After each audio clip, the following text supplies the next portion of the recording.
Bonjour et bienvenue dans cette nouvelle vidéo. Aujourd'hui, on accueille Hakim, qui est entrepreneur, designer, artiste, multicasquette. Bonjour Hakim. Bonjour Ganui, salut à tous. Comment vas-tu aujourd'hui? Super bien, et toi? Bah, ça va super, impeccable. Ravie de te faire venir dans cette vidéo, puis d'en apprendre un petit peu plus sur toi.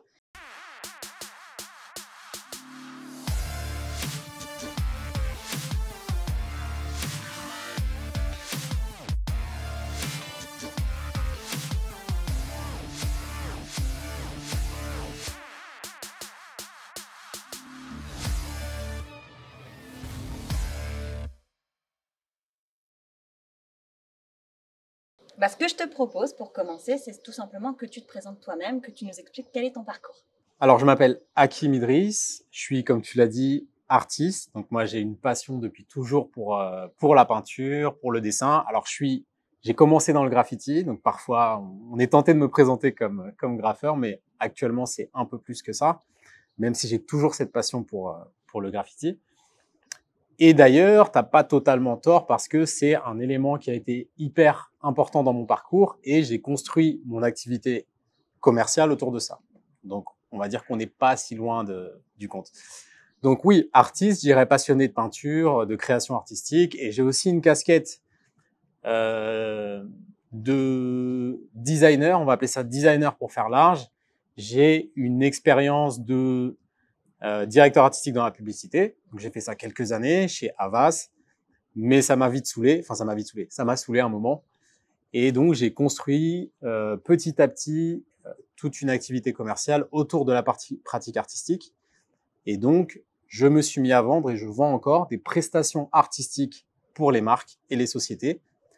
Jamais ou presque jamais pour les particuliers. Donc c'est concentré pour les marques. Donc des prestations artistiques pour les sociétés et principalement, on va dire que les deux activités principales, c'est la personnalisation sur le cuir. Je me suis spécialisé sur le cuir. D'ailleurs, c'est comme ça que j'ai découvert Dubaï, il y a à peu près 7-8 ans. Et l'autre côté, c'est la décoration de murs. Dans toutes sortes de styles, toutes sortes d'esprits, de création très abstraite à des choses un petit peu plus calligraphiques, par exemple. Voilà, pour faire simple, c'est pas facile pour moi de synthétiser ce que je fais tellement c'est large, mais on va dire que c'est ça. On va dire deux casquettes principales, artiste, designer, une sensibilité à l'entrepreneuriat qui a fait que j'ai créé une société en France dans un premier temps. J'ai développé l'activité sur ça.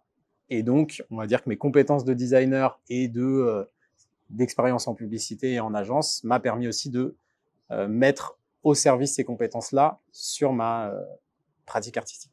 Bon, bah, c'est un très très beau parcours. Alors, j'avoue que j'ai un peu regardé ton LinkedIn. Tu as quand même été jusqu'au poste de directeur artistique, donc tu avais quand même une voie de salarié un peu royale. Tu avais ta place, tu avais, on va dire, c'était assez confortable. Qu'est-ce qui t'a donné envie peut-être de quitter un petit peu ce monde pour te lancer dans l'art où, par exemple, on sait que parfois les gens le voient un petit peu plus comme quelque chose de plus instable, un petit peu plus difficile? Ouais. Alors déjà, il faut savoir que chronologiquement, je suis artiste et peintre bien avant d'être graphiste puis DA.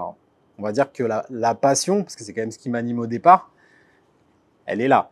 Donc il n'y a pas eu un choix de me lancer dans l'art à proprement dire. Après, sur le côté professionnel, alors tu as raison, dans le sens où j'étais pas trop mal. Après, c'était pas royal non plus. C'était des bons salaires et un bon niveau de vie pour Paris. Mais c'était pas non plus Byzance. Et je dirais que c'est pas tant en fait, ça a été progressif. C'est-à-dire que moi, j'avais commencé à faire des prestations artistiques. Je me rappelle, j'avais un statut, j'étais à la Maison des artistes.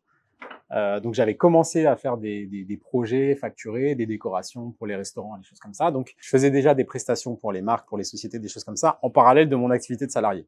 Ce qui est un grand classique des graphistes d'ailleurs. Beaucoup de graphistes sont freelance à côté et ils ont un bureau un peu caché dans l'angle de l'agence pour le matin avant d'arriver au boulot. Moi, j'arrivais très tôt le matin et je partais tard le soir.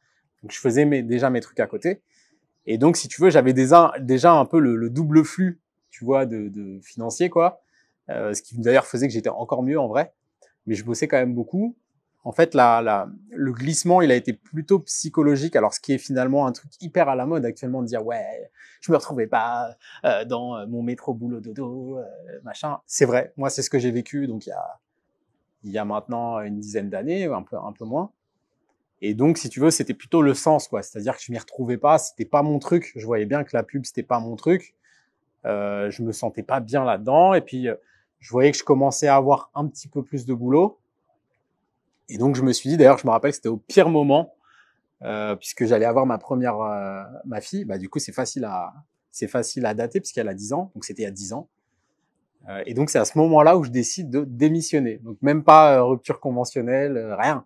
C'est-à-dire, voilà, j'avais envie de partir, je suis parti. Le grand départ, quoi. Le grand départ, je suis parti. D'ailleurs, je me rappelle, le nouveau directeur de création m'a dit, en plus, qu'il m'aimait beaucoup, qu'il m'aimait bien, on avait une bonne relation. C'est Hakim, c'est cool, donc maintenant, c'est moi qui prends la direction, etc. Donc, on va dire qu'il y avait un parcours qui se traçait, quoi. Mais c'était pas du tout mon truc. Je lui ai dit, écoute, moi aussi, j'avais envie de te parler, je m'en vais, etc. Donc, si tu veux, j'avais vraiment envie de ça. Pour être tout à fait transparent, ça s'est pas bien passé à ce moment-là. C'est-à-dire que les premiers mois qui ont suivi, c'est là où tu te prends un petit peu la douche froide. Et c'est pour ça que moi, quand je parle avec des gens qui décident de se lancer dans l'entrepreneuriat, c'est hyper à la mode en ce moment. Je leur dis, réfléchis bien quand même. Réfléchis bien parce que tu as beaucoup d'avantages, tu as une stabilité et tu peux prendre ça pour acquis.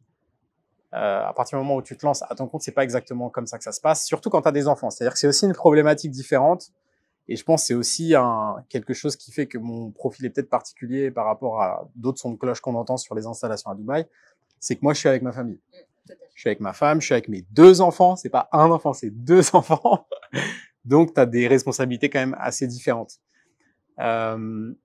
Donc, en gros, ça s'est pas bien passé et parce que les clients n'arrivaient pas, ou en tout cas pas autant que ce à quoi je m'étais habitué. Et après, de là, j'ai fait tout un travail de référencement naturel. D'ailleurs, je ferai une super vidéo sur ma chaîne bientôt par rapport à ça. Alors, je pense pas qu'elle sera sortie à ce moment-là, mais en tout cas, il y en aura. Le lien de la chaîne au moins. Voilà, merci.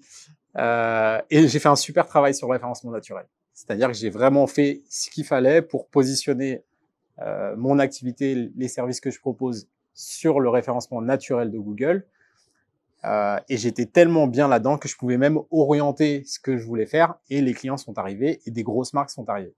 Et donc, à ce moment-là, je suis revenu dans le salariat avant de mettre en place ça dans une agence digitale. D'ailleurs, ça m'a permis d'être encore plus pointu sur le digital. Et après, je suis parti vraiment définitivement un an après. Je me suis mis à mon compte et c'est parti. Et donc, j'ai créé une agence qui s'appelle Graffeur Paris, qui propose justement principalement de la déco et la personnalisation, beaucoup. Depuis, je dirais, 5-6 ans, c'est même 80% de la personnalisation. Ouais. Bah, tu rappelles un truc qui est quand même important, c'est que quand on démarre, c'est jamais facile. C'est toujours le grand saut, puis on a toujours des expectations, des espérances énormes lorsqu'on va commencer à entreprendre, en ayant l'impression que les clients vont affluer. Toi, tu as quand même pu travailler avec des grands noms comme Montblanc, comme Amazon, si je ne me trompe pas, YouTube, Google. Comment ça... Est-ce que tu peux nous parler un petit peu plus de ton parcours d'entrepreneur, c'est-à-dire à partir du moment où tu avais peut-être quasiment rien, jusqu'au moment où justement tu as décroché des grandes marques et tu t'es dit, ça y est, c'est parti, c'est lancé. Ouais, alors... Ça, ce qui est marrant, c'est que c'est progressif. C'est-à-dire que ça se passe pas du jour au lendemain. Et d'ailleurs, le référencement naturel, c'est quelque chose de progressif. C'est-à-dire que les efforts que tu fais, tu les gagnes plusieurs mois plus tard. Et ils sont assez puissants d'ailleurs. Moi, je trouve que c'est hyper puissant le référencement naturel. Mais pour revenir, on va dire, au parcours entrepreneurial, donc ça a été progressif. Ça a été... moi, je pense qu'il y a deux points... il y a 2 points principaux qui ont fait que j'ai pu grossir. Il y a le côté passion et gros travailleur. Ça, c'est un truc, je travaille énormément. Je m'en fous complètement de faire des très, très gros horaires et de travailler très, très dur. Donc, je pense que le côté passionné, mais quand tu es passionné, c'est beaucoup plus facile de travailler sans compter tes heures. Donc, passionné, beaucoup de travail, beaucoup de, tu sais, de rigueur, de discipline. Moi, je trouve que en fait, un des maîtres mots, c'est la discipline. En fait, c'est assez peu, je trouve, l'intelligence, le talent, tu vois. Je trouve que la discipline, une fois que tu arrives à t'imposer je sais pas, des règles, un calendrier. Ça me fait penser un petit peu à des conversations qu'on a pu avoir tous les deux sur YouTube. Tout à fait. À partir du moment où tu arrives à t'instaurer une espèce de discipline, en fait, les résultats viennent, en fait. Et parfois, ils viennent de là où tu t'y attends pas. Et c'est ça ce qui m'a un petit peu surpris. Donc moi, je me suis mis là-dedans. Donc j'étais beaucoup, étant passionné de fresques murales, donc je me suis mis à proposer ça. Mais parce qu'on me l'a demandé aussi. C'est aussi quelque chose que je trouve intéressant avec l'entrepreneuriat. C'est-à-dire que je trouve qu'il y a parfois des fausses routes. Le truc que tu as envie de faire, parce que ça te plaît, parce que ça fait bien, etc. Alors que en vrai de vrai, c'est pas forcément comme ça qu'il faut réfléchir. Il faut d'abord voir à quel besoin tu réponds. Tu vois, quelle est l'offre que tu apportes à une demande.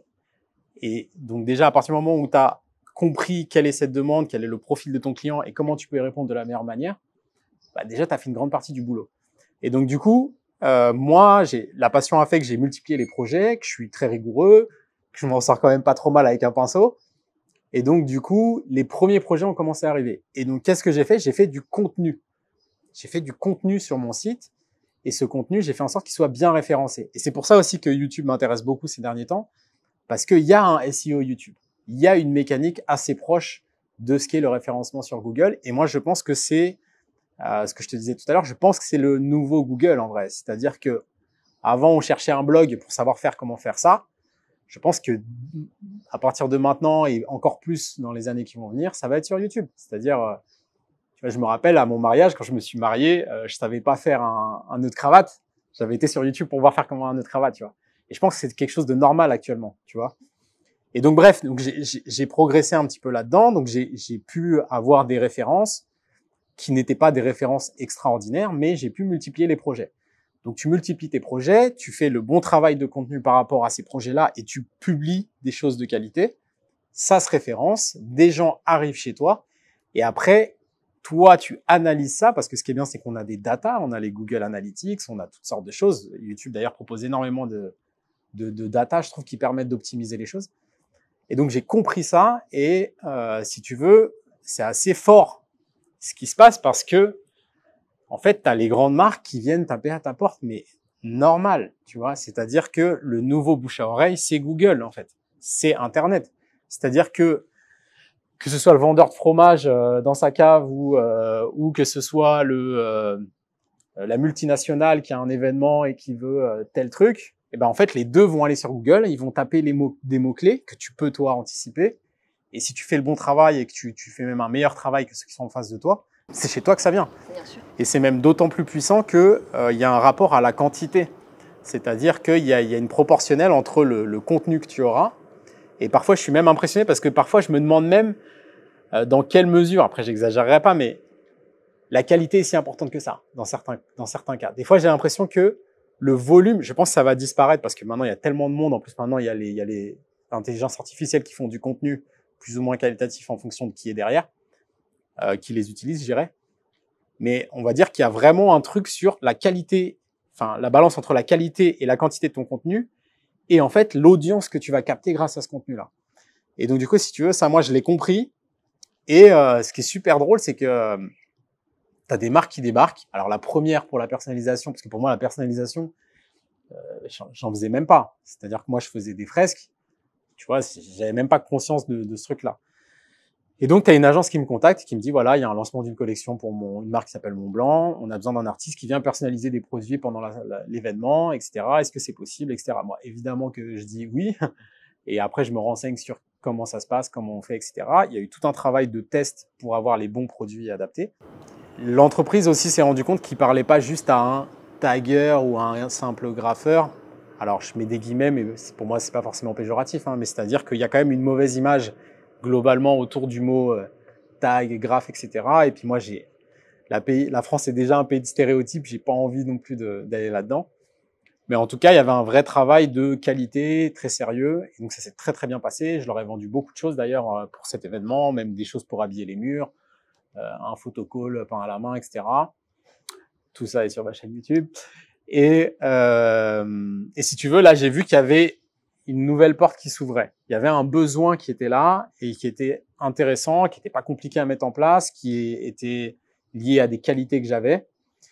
Et ça s'est très bien passé avec Montblanc. C'est-à-dire qu'à partir de là, ils ont commencé à me demander. Alors, ils ont squeezé l'agence événementielle, ils m'ont contacté direct et donc là, ils ont commencé à me faire voyager pour ça. C'est-à-dire qu'ils m'ont envoyé sur des événements un peu partout dans le monde. Au début, c'était assez français, européen. Et après, ça a été un petit peu international, tu vois, de New York à Dubaï. Tu vois, je découvre Dubaï avec un événement qui se passe à Dubaï où je suis envoyé par la marque. Je suis hébergé, je suis chouchouté, tu vois, je découvre les grands hôtels de Dubaï, la vie de Dubaï. Après, je me projetais pas forcément à m'installer à ce moment-là, mais je découvre petit à petit Dubaï. Je viens une fois, deux fois, trois fois, quatre fois, cinq fois, donc ça commence à être plus habituel pour moi. Et surtout, moi, je bénéficie de cette effervescence pour créer du contenu autour de la personnalisation, tu vois, en même temps que j'améliore mes qualités techniques. Et donc, du coup, c'est plus uniquement Montblanc, ça devient plein d'autres marques. Il y a aussi Jimmy Choo et plein d'autres. Mais ça j'en parle dans ta dernière vidéo. Dans ma dernière vidéo, tout à fait. Merci beaucoup. Moi aussi, je regarde très attentivement tes vidéos, donc ça me fait plaisir. Et mais de toute façon, peut-être qu'on en parlera. Mais enfin, on a travaillé ensemble, donc j'ai un regard assez bienveillant. Je fais beaucoup de publicité sur ce que tu fais parce que j'ai beaucoup apprécié. Non, mais j'en suis content et je le recommande. Et donc, du coup, voilà, ça s'est lancé comme ça. Et je dirais que c'est aussi moi qui ai réussi à être un peu opportuniste dans le bon sens du terme, parce que je pense que dans les affaires, faut être un peu opportuniste, comprendre ce qui se passe, comment s'adapter par rapport à ça. Et ce qui est marrant, c'est que du coup, c'est devenu une véritable agence, c'est-à-dire que il y a tout un tas de demandes qui arrivent. Moi, je prospecte jamais, j'ai jamais appelé un client. Tu vois, c'est vraiment tout repose sur le référencement naturel. Même le référencement payant, je l'ai jamais utilisé. Tu vois, les Google Ads, tout ça, je ne connais pas. Et je trouve que c'est un vrai défaut. C'est-à-dire que je pense que ça peut être un truc en plus pour aller chercher encore une clientèle et des nouveaux projets. Donc, il faut que je travaille là-dessus. Alors, peut-être que je vais contacter la dernière personne que tu as interviewée là-dessus. Et donc, du coup, voilà, ça s'est développé comme ça. Et donc, maintenant, il y a des projets, des demandes qui arrivent. Et donc, soit c'est moi qui vais le faire, soit c'est d'autres artistes. Maintenant, il y a tout un tas de projets où c'est deux artistes qui travaillent, c'est même plus moi. Moi, je suis juste un agent, j'ai une petite équipe. Alors, on est deux, trois, tu vois, mais quand même. Et voilà ce qui s'est passé. Après, moi, je suis pas trop. Je trouve qu'il y a une vraie responsabilité à raconter des histoires aux gens, et je suis pas là-dedans. Tu vois, c'est-à-dire que moi, je suis aussi dans un domaine artistique et ça fluctue. Tu vois, tu peux avoir des périodes très fast avec énormément de demandes et là c'est génial parce que t'es quand même, si tu fais un ratio par rapport au temps de travail, t'es quand même bien payé. Mais tu peux avoir des moments plus creux et il faut faire attention à ça, faut les anticiper et je trouve que ça fait vraiment partie du jeu. Et donc voilà, et donc je fais attention mais ça se passe bien. Après j'ai la boîte en France qui fait ça. Après moi je suis comorien, j'ai eu une petite parenthèse où je suis rentré chez moi aux Comores avec ma famille pour lancer aussi une activité là-bas. Et là, je suis arrivé à Dubaï. Et donc, c'est comme ça, d'ailleurs, qu'on s'est rencontrés. Tout à fait. Bah, c'est un grand travailleur, on voit. Ouais. Moi, ce que j'aime bien, c'est ton côté pragmatique, c'est-à-dire que tu as la partie passion qui aurait pu finalement te suffire et sur laquelle tu aurais pu travailler, mais tu as tout de suite compris que quelque part, il y avait quelque chose à aller chercher dans le référencement, dans le digital. J'aurais bien aimé revenir sur une petite chose. Tu parlais de ChatGPT. Je vois que tu es tout le temps à l'affût des nouvelles choses. On avait eu l'occasion d'en discuter aussi. Comment est-ce que tu trouves tous ces nouveaux outils? Comment tu te formes et comment tu vois l'avenir à ce sujet-là? Sur le sujet de ChatGPT, etc. En général, le référencement, la partie digitale. Alors moi, ce que je trouve assez passionnant avec tout ça, c'est qu'en fait, on ne sait pas. Tu vois, moi, c'est ça que je trouve assez marrant, c'est que tu ne sais pas, en fait. Après, tu peux... je pense qu'on peut essayer d'analyser les choses, voir comment ça se passe, quels sont les changements en cours, etc. Donc, comment je me positionne? Moi, je suis super à l'écoute de ce qui se passe. Je pense que tu vois, être capable de s'adapter et de réorienter certaines choses, je trouve que ça fait partie des qualités à avoir en tant qu'entrepreneur, mais je pense même en général, en fait, dans la vie, parce que sinon, tu peux te faire vite dépasser par les choses. Mais si on reste sur le côté business, en fait, si tu veux, quand je vois que ton positionnement sur Google peut faire de toi quelqu'un qui gagne sa vie correctement, ou même quelqu'un de très riche, parce que le e-commerce, c'est d'une puissance terrible. C'est-à-dire que si tu as réussi à avoir un produit ou un service, peu importe, qui trouve sa clientèle avec le bon, tu vois, le product market fit, là, c'est-à-dire avec le bon prix, etc., et que tu as bien fait les choses, mais tu es riche, voire très riche. Je ne suis pas quelqu'un qui cherche à être un multimillionnaire, etc. Je ne suis pas dans ce rêve-là du tout. Ce que je veux, c'est être à peu près bien avec la famille, etc. Mais ce que je veux dire, c'est qu'une fois que tu as compris que ton activité sur Internet, ou comment tu t'es adapté par rapport au mouvement des marchés, des demandes, etc., ça peut avoir une telle incidence sur ton activité, bah, tu as plutôt intérêt à ne pas être braqué et à comprendre, essayer de comprendre en tout cas qu'est-ce qui se passe. C'est marrant parce que ChatGPT, en fait, c'est hyper à la mode. Enfin, tout le monde parle de ChatGPT. Et enfin, toi, tu as été voir, j'ai été voir, un ami à moi qui s'appelle Malik, il a été voir. Tout le monde a été voir parce que c'est hyper intéressant. On comprend bien. Enfin, je sais pas si c'est ce qui s'est passé pour toi, mais tu sais, tu as cette première étape où les gens te parlent de ChatGPT, tu fais ok, vas-y, encore un nouveau truc. Ok, laisse-moi, s'il te plaît, j'ai du boulot, tu vois. Et tu te mets dessus. Tu commences à lui poser 2-3 questions. Et parce qu'il y avait déjà des trucs qui faisaient un peu ça, tu vois. Moi, j'en avais déjà utilisé et tout. Mais là, tu vois bien qu'il y a un cap qui a été franchi quand même. Tu vois, et notamment, tu sais, moi, là où ça a fait ting dans ma tête, c'est sur le référencement naturel. Parce que pour pouvoir répondre aux exigences de Google, il faut avoir un certain nombre de mots, il faut avoir une certaine structure d'articles, etc. Donc, tu sais, il faut pouvoir débiter quand même. Et avec un outil comme ça, tu peux débiter, mais à une fréquence incroyable. Après, moi, je pense qu'il y a une grande différence, et je pense que le premier tri, il va être là. C'est-à-dire, il va y avoir les gens qui vont utiliser ChatGPT et les équivalents de manière très basique et très téléphonée. Ok, fais-moi un article de 2000 mots sur ça. Et donc l'autre va te dérouler. D'ailleurs, je crois que c'est toi qui m'avais envoyé des trucs de ChatGPT sur comment reconnaît-on les œufs de vache, tout ça. Et c'est-à-dire que des fois, il est complètement con en fait, ChatGPT. Mais par contre, une fois que tu sais comment le contextualiser, le driver, le demander, ouais. Bah là, c'est assez impressionnant. C'est-à-dire, tu sais, moi-même, avant de lui demander quelque chose, je lui fais tout un brief qui est assez long hein, d'ailleurs. Où je lui dis voilà le contexte, voilà la démarche, voilà qui parle, voilà dans quel ton il doit parler, voilà la longueur que ça doit faire, voilà la longueur de chacun des paragraphes, voilà les mots qu'il doit y avoir dans les titres. Enfin, tu vois, tu lui donnes absolument tous les paramètres. Et ce qui est fou, c'est qu'il va te les respecter. Tu vois, je pense que vous avez travaillé, je parle à toute l'équipe Ganui Park, je parle pas qu'à toi. Vous avez dû travailler avec des gens. C'est pas toujours simple de driver des gens, de les faire respecter certaines choses, etc. Donc là, tu as affaire à un collaborateur qui va pas se vexer, qui va jamais être fatigué, qui a une culture, qui a des connaissances quand même pas possibles, mais il faut quand même le relire et être sûr qu'il dise pas de bêtises. Donc je dirais que en termes de puissance de production, c'est quand même fou, tu vois. Et une fois que tu as capté comment tu peux le relier à ta propre activité, sachant que ça va être encore plus puissant, hein, parce que là, on n'en est qu'au début. C'est ça.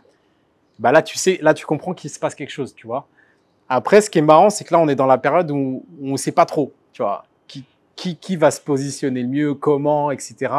Et tu entends un peu tout et son contraire. C'est toujours intéressant de le prendre au départ. Hein. Et grave. Et en plus, moi, je trouve qu'il y a ça peut venir aussi sur le chemin, tu vois. Et puis, on peut se tromper en vrai. Tu vois, on peut faire des choix complètement débiles et on se rend compte que c'est pas bon. Tu vois, je regardais un documentaire sur notre ami Zuckerberg, tu vois, qui a voulu miser absolument sur le métaverse et je sais plus comment il appelait ça là. Et en fait, il s'est rendu compte que c'était une fausse route et qu'il avait raté un peu le coche de l'AI. Et donc, il t'inquiète pas qu'il réoriente et je pense qu'il va se placer. Donc, je pense qu'on peut aussi se planter, tu vois. Mais là, c'est clair qu'il y a un enjeu. Moi, je sais pas trop, à part sur le référencement naturel, parce que ça peut être vraiment puissant. C'est-à-dire que là, mon équipe, quand ça venait d'arriver, tu sais, quand tout le monde était excité là, ouh, eh ben, on a produit quand même pas mal d'articles. Maintenant, ouais, j'ai pas trouvé encore la bonne appli. Je sais que sur le SEO, c'est fort. Mais c'est vrai qu'un des problèmes que j'ai, c'est je peux pas me démultiplier, tu vois. Déjà, là, je me suis lancé sur déjà, tu YouTube. fais beaucoup de choses. Ouais, et puis YouTube, ça m'intéresse déjà beaucoup. Après, on va voir ce qui se passe. Mais clairement, moi, je pense que ça va changer beaucoup de choses. J'en suis absolument convaincu. On va voir, tu vois. Ouais, bien sûr. De toute façon, on se tient en jus, je te Mais dirais. de toute façon, si je te demandais ton avis, c'était pas nécessairement pour avoir une vraie réponse. Ouais. Mais c'est que j'aimais bien, on en avait déjà discuté. Ouais, on en a J'aimais bien parlé ta beaucoup. réflexion à ce sujet-là et j'aime bien le partage, donc je voulais que t'en Ouais, parles. ouais. Et puis c'est un sujet, on voit bien que tout le monde en parle. Tu Bien vois, sûr. c'est dans les esprits de tout le monde. Tiens, même j'en parlais ce matin avec ma femme, tu vois, on réfléchissait sur les, tu vois, les incidences que ça aura sur les études, tu vois, le parcours professionnel de nos enfants, tu vois. Moi, j'ai déjà 2 enfants, il y en a une, elle est aux portes de l'adolescence, tu vois. C'est quand même des sujets qui se posent, tu vois. Et c'est marrant parce qu'il y a une vraie différence entre ma femme et moi. Elle est, pour le coup, je pense qu'elle, c'est une bonne Française. Elle est hyper stressée et inquiète sur ça. Moi, certes, je vois bien que c'est un changement de fou qui arrive. Après, je suis pas forcément en panique parce que je me dis, de toute façon, c'est un changement de société. C'est-à-dire qu'il se passe des choses, ça a des incidences. Il faut être conscient que c'est là et il faut voir comment on fait, tu vois. Bien sûr. Après, moi, je trouve déjà rien que sur le référencement naturel, c'est fou. Et je pense que sur le contenu, d'ailleurs, c'est peut-être aussi quelque chose qui va se retrouver sur YouTube. En fait, ça simplifie la création de contenu. Ça la rend beaucoup plus accessible. D'ailleurs, tu vois bien, moi, tu vois, par exemple, j'ai une collaboratrice, elle est aux Comores. Et alors, elle parle très bien, mais des fois, tu vois, elle fait des petites fautes de français, etc. Et tu vois, quand tu es face à des gros clients, c'est compliqué d'aller envoyer un mail avec une faute d'orthographe et tout. Donc, à un moment, elle me faisait beaucoup valider. Donc, je passais quand même beaucoup de temps à valider ses mails et tout. Et ben, je lui dis, mais utilise ChatGPT. C'est-à-dire que même si tu lui fais un texte, surtout qu'elle s'exprime déjà vraiment très bien par rapport à d'autres gens, tu vois. C'est juste des petites erreurs, des erreurs de syntaxe. Après, parfois, c'est des manières de s'exprimer. C'est très culturel aussi, la manière de s'exprimer. Tu vois, tu vas pas parler pareil à un CEO, qu'à une responsable marketing, etc. Donc, ça, il faut qu'elle comprenne ça. Mais sur la forme, tu peux dire avec un français horrible, écris-moi ça, et l'autre, il va te faire le mail parfait, quoi. Donc, je pense que ça va simplifier la création de contenu à plein de gens. Maintenant, la nuance, c'est comment tu vas l'utiliser, entre guillemets, mieux que les autres. Tu vois. Et moi, je pense que là, il y a un vrai truc. Il y a un truc vraiment super intéressant à faire. Et tu es obligé d'avoir un être humain avec une sensibilité, avec un storytelling, avec une culture, avec des références, avec une manière originale, un angle intéressant, etc. Et moi, je pense, après, c'est mon point de vue, que ça, l'être humain, on est encore, en tout cas pour ceux qui sont créatifs et qui ont un truc en plus à ramener. D'ailleurs, je peux même faire un parallèle avec l'art, c'est pareil. On a encore notre place, tu vois, il y a encore des choses à faire. Et je crois même que ça décuple ta puissance en tant que créatif. Parce que tu as une multiplicité d'applications, tu vois. Et donc, du coup, c'est presque perturbant de se dire, putain, on peut faire tout ça, tu vois. Si tu regardes juste le référencement naturel, par exemple, tu peux choisir n'importe quelle niche, n'importe laquelle. Tu fais un site bien foutu, c'est accessible à tout le monde. Tu fais un contenu de qualité où tu es capable de poster, admettons, je sais pas, 10 articles par jour, 20 articles par jour, pourquoi pas. Donc, tu arrives facilement à des volumes d'articles qui sont accessibles. Donc, tu peux te positionner. Tu peux relier ça à une vente en ligne, par exemple, et tu peux gagner ta vie, tu vois. Et ça, je trouve ça fou. C'est-à-dire que si tu regardes bien dans l'entrepreneuriat, il y a encore pas si longtemps, c'était impossible, tu vois. Donc, moi, je trouve ça intéressant et c'est peut-être mon point faible, c'est que, tu vois, finalement, il y a 3 casquettes, quoi. Il y a la casquette artiste, la casquette designer et la casquette entreprise, tu vois. Par exemple, je te fais une petite parenthèse. On va pas faire une vidéo de 3 heures, hein, mais Tout est intéressant. tu vois, j'étais aux Comores. Tu vois, donc les Comores, c'est un archipel dans l'océan Indien. J'y suis avec mes filles, ma femme. Et j'avais un terrain qui était là, qui servait à rien. Qui était en centre-ville, genre la brousse, les arbres, rien. Et j'ai un ami à moi, il vient me voir. Il me dit, Hakim, tu peux pas laisser ce terrain comme ça. C'est pas possible. Ça vaut de l'argent actuellement, tu vois. Et je dis, ok, c'est quoi tes idées, tu vois. Et donc, il me dit, moi j'ai une idée, mais elle va pas te plaire. Je lui dis, c'est quoi ton idée? Et il me dit, un lavage auto, un car wash. Je lui dis, mais t'es complètement fou. Tu vois, jamais je fais un car wash, tu vois. Il me fait, réfléchis, tu vois. Donc après, on se fait un business plan, c'est-à-dire qu'on va voir qui est là, combien il facture, etc. Le truc que je disais tout à l'heure sur la demande et l'offre, tu vois. Tout à fait. Et donc, on se rend compte que le mec est là et tout seul et qu'il a une clientèle qui fait la queue pendant 1 heure, 2 heures devant chez lui, quoi. Et en plus, tu vois, ça répond à certaines réalités africaines. C'est-à-dire que tu n'as pas besoin d'avoir Alors, c'est pas un car wash automatique, hein, c'est avec des gars qui lavent avec des Karcher, etc. Tu n'as pas besoin d'avoir une main-d'œuvre hyper qualifiée, parce que c'est très rare là-bas. En plus, tu fais travailler des gens, parce qu'il y a un problème avec l'emploi là-bas. Au niveau de l'investissement des matériaux, c'est pas, tu vois, c'est des Karcher, quoi. Et de l'eau, ce qui peut être une problématique d'ailleurs. Il y avait juste l'investissement de départ, c'est-à-dire, tu vois, terrasser, construire, etc. Ce qui a été un gros boulot où, tu vois, on a même mis la main à la pâte, etc. Mais je t'assure, Ganui, c'était passionnant. C'est-à-dire que moi qui étais l'artiste de service, j'ai découvert un truc, mais j'ai kiffé. Tu vois, c'est-à-dire que du coup, je créais un lieu, tu vois, on a dessiné les plans. Je voulais qu'on préserve les arbres qui étaient là parce qu'il y avait un super beau rangé, un arbre à corps-au-sol en plein milieu du terrain, tu vois, enfin compliqué parce qu'en plus il faut que les voitures puissent manœuvrer et tout. Finalement, on a décidé d'ouvrir un espèce de cafétéria, snack, un peu bar dedans, etc. Enfin, tu vois, c'est devenu un truc sur le chemin et ça m'a passionné. Et là, on est clairement dans l'entrepreneuriat, dans l'entrepreneuriat au sens large du terme. C'est-à-dire que tu te lances dans une entreprise, dans un projet, et j'ai kiffé, tu vois. Et donc, c'est devenu un truc où, là où au départ, ça devait juste être un conteneur réaménagé avec des gars qui lavent des voitures, c'est devenu un vrai lieu qui s'appelle Mvuli. En comorien, c'est l'ombre de l'arbre, tu vois, c'est là où tu es à la fraîche, quoi. Où il y a un espace une cafétéria, il va y avoir un coiffeur, tu vois, c'est devenu un autre truc.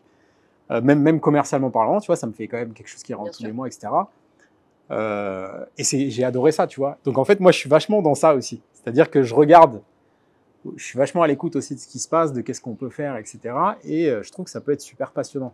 Et là, c'est vrai qu'on est très loin de l'artistique. Ouais. Quoique, tu vois, on a décoré des trucs là-bas, on a soigné un petit peu les matériaux, on a travaillé avec des menuisiers pour faire les tables, etc. Donc voilà, j'ai un peu fait une transgression. Non, mais t'en parles comme un point faible, mais finalement, ce côté multicasquette où tu gères toi-même ton référencement, tu fais de la stratégie digitale, tu fais de l'art, t'es entrepreneur avec plusieurs casquettes. C'est aussi pour ça que je tenais absolument à t'avoir sur la chaîne. C'était pour que tu puisses en parler justement et que tu puisses montrer aussi qu'il y a de la diversité, qu'on n'a pas toujours une seule étiquette, ouais, bien et sûr, qu'on doit s'y conformer et qu'on peut faire beaucoup plus. Donc ça, c'est vraiment chouette.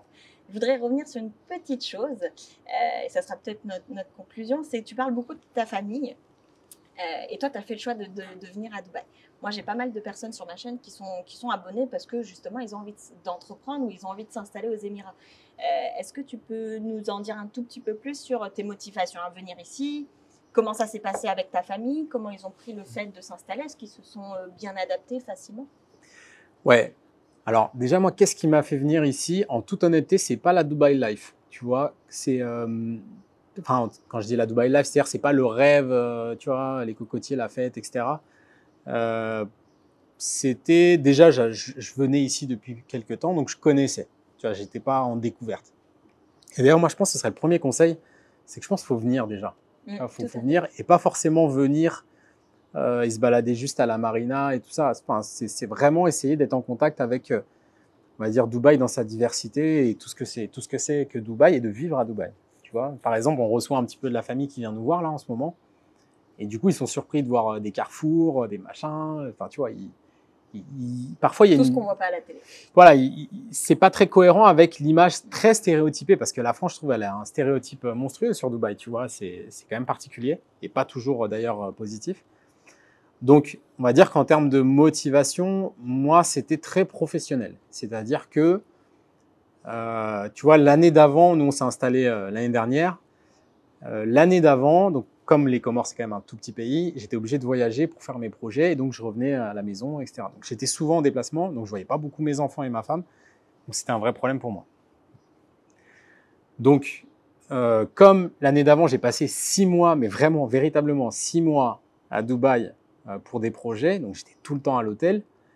À un moment, je me suis dit, bon, ça peut être intéressant de se mettre à Dubaï, surtout qu'en termes d'emplacement, c'est très bien aussi, c'est-à-dire que c'est facile d'aller en France, c'est facile d'aller aux Comores, pour ceux qui s'intéressent au marché asiatique, c'est intéressant aussi. Donc c'est un hub hyper intéressant en fait quand tu regardes bien Dubaï. Bien sûr. Donc, il y avait le côté commercial. Personnalisation, comme je t'ai dit, c'est ce que je vends le plus, c'est-à-dire les marques de luxe qui veulent faire des produits spécifiques pour des VIP, pour des événements, etc. On est dans le temple du luxe et des services, tu vois. Donc je pense qu'il y a un... Là, je travaille beaucoup avec Montblanc. Maintenant, je pense qu'il y a un bon potentiel de développement ici. C'est ce que tu disais sur trouver le besoin. Et puis... Exactement. Ensuite, il y a l'aspect aussi, je te cache pas, sécurité. Moi, c'est quelque chose qui est très important. J'ai 2 filles, magnifiques en plus. Donc, c'est important de venir dans un endroit très safe. Donc, on va dire que là, tu avais vraiment les paramètres qui ont fait que j'ai décidé de venir là. Et puis, en plus, je suis quelqu'un qui m'autorise aussi à bouger si je suis pas heureux, tu vois. C'est-à-dire que si on voit qu'on n'est pas bien là, on partira. Et si on voit qu'on est bien là, on reste. Après, sur le concret de l'installation ici, il y a quand même un travail que j'ai fait en amont. Je suis quelqu'un qui, tu vois, tu parlais de ChatGPT, je vais vachement fouiller. Et je pense qu'on est beaucoup comme ça. Je pense que tu l'es aussi. C'est-à-dire, on fouine, tu vois, on se renseigne comment ça marche, etc. Tu vois. Et donc, j'ai cherché des partenaires pour la création de société, puisque j'avais besoin de créer une société. Et donc, j'ai contacté beaucoup de gens. Et alors, du coup, ce qui est très drôle, pour l'anecdote, et je sais que je te l'avais raconté, c'est que toi, en fait, j'avais vu des vidéos de toi il y a longtemps. Et j'avais tellement longtemps que j'avais oublié. Et parce que je regardais un peu les contenus. Alors, il y avait toi, il y avait aussi, comment il s'appelle, Amel Talks. Ouais, c'est ça. Et d'autres. Il y en avait un autre aussi, qui faisait du contenu entrepreneur, Faudil, quelque chose comme ça. Je me rappelle plus. Je connais pas. En tout cas, tout ça pour te dire que je consommais énormément de contenu sur ça. Donc, je contacte pas mal d'entreprises pour m'accompagner dans la création de société. Et je suis super relou, tu vois. Je suis super relou. Donc, tu vois, je posais beaucoup de questions, même des questions un peu pièges, parce que, tu sais, moi, j'ai créé une société en France, créé une société aux Comores, même 2 sociétés. Donc, du coup, tu sais, comme je sais que Dubaï, c'est aussi une ville où il y a pas mal d'arnaques, pas mal de petits filous à Dubaï, tu vois. Bien sûr. Donc, tu as intérêt à quand même bien t'entourer, tu vois. Surtout que si tu pars en famille, tu pars pas Ouais. pour vivre ce genre de galère. Carrément. Donc, du coup, je tombe sur toi. Non, même pas, je tombe même pas sur toi. Je suis en contact avec quelqu'un, je rencontre quelqu'un, il me dit, et je suis un peu paumé parce que j'ai plein de devis, je suis pas totalement satisfait des propositions qu'on me fait, tu vois. En fait, pas tant en termes de prix, c'est surtout en termes de fiabilité. Tu vois, comme moi, tu as bien vu, c'est difficile de définir mes activités. J'ai besoin de pouvoir potentiellement développer sur de la formation, sur des machins. Donc, du coup, c'est important d'avoir quelqu'un où tu es certain qu'il sait de quoi il parle. Et cet ami qui s'appelle Jonathan me dit, écoute, moi je suis passé par quelqu'un, elle est top, elle est carrée, contacte-la, t'es entre de bonnes mains.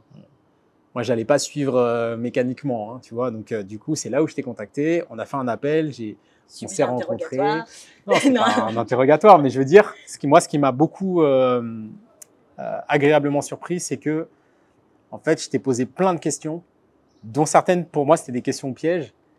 Et tu n'as pas bégayé. Là où il y en a qui vont bégayer, voire dire des bêtises, tu vois. Et donc, du coup, là, j'étais en confiance. Et là, c'est plus une question de budget. D'ailleurs, c'est là où ça rejoint aussi ce que je propose. C'est-à-dire que je pense que le client, s'il est convaincu qu'il est entre de bonnes mains, il n'aura pas peur de payer plus cher, tu vois. Et d'ailleurs, je trouve que de toute façon, Dubaï est une ville où tu peux pas rivaliser si tu veux aller faire des prix bas, en fait. Parce que tu es en concurrence avec des gens qui vont vraiment faire des prix bas, tu vois. Et tu peux pas t'aligner sur les prix d'ici pour ceux qui veulent vraiment faire des prix bas. Donc, du coup, le meilleur des positionnements, c'est d'être qualitatif, c'est d'être bon dans ce que tu fais, tu vois. Donc, c'est pas pour vous brosser parce que je suis sur ta chaîne, mais c'est ça ce qui a fait que je suis passé par toi. Et pourquoi j'en parle, c'est parce que c'était aussi le point de départ, c'est-à-dire que tout se construit autour de ça. Et ce que j'ai beaucoup apprécié aussi, c'est que tu n'as pas eu de souci à me donner des conseils sur le reste, tu vois, c'est-à-dire... après, moi, la chance, c'est que j'ai un peu de famille ici, j'ai des amis ici, tu vois, donc j'ai pu... Bah, de toute façon, tu arrives préparé. Hein. Ouais, et puis tu vois, j'arrive pas genre tout seul. C'est plus dur, je pense, pour quelqu'un qui arrive tout seul, qui connaît personne, tu vois. C'est-à-dire, ne serait-ce que pour savoir l'emplacement, le lieu où tu vas habiter, quand tu as une famille, c'est compliqué, tu vois. Donc, toi, tu m'as donné des conseils, des amis m'ont donné des conseils, et donc ça aide beaucoup à choisir le bon endroit. Donc, du coup, là, on est dans un endroit qui nous plaît beaucoup, donc un peu éloigné, mais qui est très bien. C'est à Dubai Land. Donc, c'est assez éloigné du centre, mais pour les familles, tu as plein de communautés super sympas. Et nous, ça ne nous dérange pas de rouler 30 minutes pour avoir un cadre de vie super agréable, avec une énorme piscine, etc. Tu as un super confort, tu vois. Donc, tu vois, ça, c'est un des paramètres. Je crois que tu m'avais aussi, alors je crois que je t'ai pas trop posé de questions sur les écoles, mais tu m'as aussi aiguillé sur les assurances, je me rappelle aussi. Donc, ça s'est très bien passé. Le petit conseil, moi, que je donnerais quand même à quelqu'un qui vient en famille, c'est de prévoir vraiment très large en sécurité avant de venir. Parce que moi, j'avais prévu large et j'ai quand même souffert, tu vois. Donc, il faut vraiment, tu vois, ne serait-ce que pour le logement, où il y a tout un tas de frais que tu dois sortir d'un coup. Tu vois, tu as tous les dépôts, puis il faut te meubler. Hein. Ouais, tu vois, les trucs meublés qu'on a vus, nous, on trouvait ça horrible. Enfin, tu vois, c'est horrible ce qu'ils proposaient. Donc, du coup, il faut tout acheter. Alors, on a été à Ikea, mais quand tu dois acheter tout, c'est compliqué. Après, ce qui est bien, c'est que j'avais quand même des petits tips, tu vois, des petites astuces qu'on fait que, tu vois, par exemple, du Bizel, moi, je suis pas un grand fan de du Bizel. Mais par contre, si tu vas à Sharjah, tu prends ta voiture, tu vas à Sharjah, tu as beaucoup moins cher que ce que tu trouves sur du Bizel et pour du neuf, tu vois. Après, faut pouvoir parler anglais, faut pouvoir négocier, faut pouvoir machin. Mais je veux dire, ce qui est intéressant aussi avec Dubaï, je trouve, c'est que si tu es un peu débrouillard, tu peux t'en sortir hyper bien. Tu vois, t'es pas forcément à te faire plumer pour tout et n'importe quoi, tu vois. Donc, on s'en est bien sorti. Au niveau de l'adaptation, écoute, pour les filles, ça a été super. Pour l'école, c'est cool, tu vois, ils sont à l'école française, à l'école franco-libanaise, il y a plus de place dans la française. Et encore, on a eu du mal à les avoir les places. J'ai de la chance que ma femme soit... elle est institutrice, donc on a fait le forcing et elle a pu avoir, tu vois. Mais sinon, on allait galérer à avoir la place, tu vois. Donc je pense que là, c'est un peu compliqué. De toute façon, je trouve les 2 points les plus compliqués en vrai, c'est la scolarité des enfants, à la fois pour avoir la place et à la fois le prix, parce que c'est quand même un certain prix, et l'assurance, tu vois, de santé. Parce que je suis pas très fan, moi, du truc de ouais, mais tu restes domicilié en France et machin. Pour moi, c'est des conneries. Puis il t'arrive un problème, il faut justifier que, tu vois, si tu as dit que tu étais en vacances, ok, mais là, tu as fait un accident, donc il faut prouver ça, etc. Donc tu peux te foutre dans la merde. Donc c'est quand même important d'anticiper correctement sur la sécurité et ça coûte très cher. Ça coûte très cher l'assurance médicale, je trouve ici. Donc je trouve que c'est les 2 points importants où il faut faire gaffe. Finalement, sur le logement, je trouve pas ça si monstrueux que ça. Tu vois, si tu compares avec Paris en tout cas, c'est pas si monstrueux que ça. Après, c'est vrai que dans certains cas, je sais pas si vous en avez beaucoup parlé de l'immobilier sur ta chaîne, mais pas trop. Dans certains cas, je trouve ça, on est tenté de se poser la question si c'est pas intéressant presque d'acheter plutôt que d'aller se lancer sur des mensualités, etc. Parce qu'il y a certains endroits, après je sais qu'il y a beaucoup d'arnaques aussi là-dessus, donc il faut bien s'entourer. Mais tu vois, c'est presque un truc parfois où je réfléchis, où je me dis, est-ce que c'est pas intéressant aussi d'aller là-dedans? Moi, généralement, ça, je le conseille, mais qu'après quelques années sur Bien place. sûr, mais même moi, je le ferai pas tout de suite. Parce que quand on connaît pas Dubaï, on veut dire tous les quartiers sont tentants et ils sont pas tous intéressants. Il y a des projets partout, tu vois bien que c'est un... faut pouvoir faire le tri. Ouais, et puis c'est, je trouve, un certain cas psychologique même de se dire, j'investis ici, tu vois. Je suis pas sûr que je sois dans ce cas-là. Donc ouais, non, ça s'est bien passé, c'est cool. Elles se sont bien acclimatées, on est content. Après, faut renforcer tout ça. Faut que ma femme là, ça y est, on lui a fait une proposition de poste fixe pour l'année prochaine. Donc ça aussi, ça va un petit peu renforcer tout ça. Donc ouais, ça se passe bien. Après, à voir si on est content, on a envie de rester là, etc. Ça à voir, tu vois. Je sais pas. Là, on est bien, ça correspond bien à ce qu'on veut. De toute façon, c'est toujours dans l'instant T. Et il n'y a rien qui nous enferme. C'est ça qui est chouette. C'est ce que tu disais. On ne sait pas ce qui va se passer sur ChatGPT. On ne sait pas ce qui va se passer sur l'avenir. Donc, il n'y a rien qui... Après, ça n'empêche pas d'anticiper un minimum sur qu'est-ce qu'on fait, tu vois. Mais ça va, non, c'est cool. Après, mais moi, j'invite vraiment à tous ceux qui veulent s'installer ici avec une famille. Dans un premier temps, venez et essayez pas d'être trop dans le mood trop vacances pour essayer de capter. Alors, quelles sont les écoles? Visiter les écoles, tu vois. Ma femme, quand elle était venue, avant qu'on vienne, elles étaient venues passer un mois et demi en vacances pour voir un petit peu, etc. Donc, on avait été visiter des écoles, etc. Tu vois.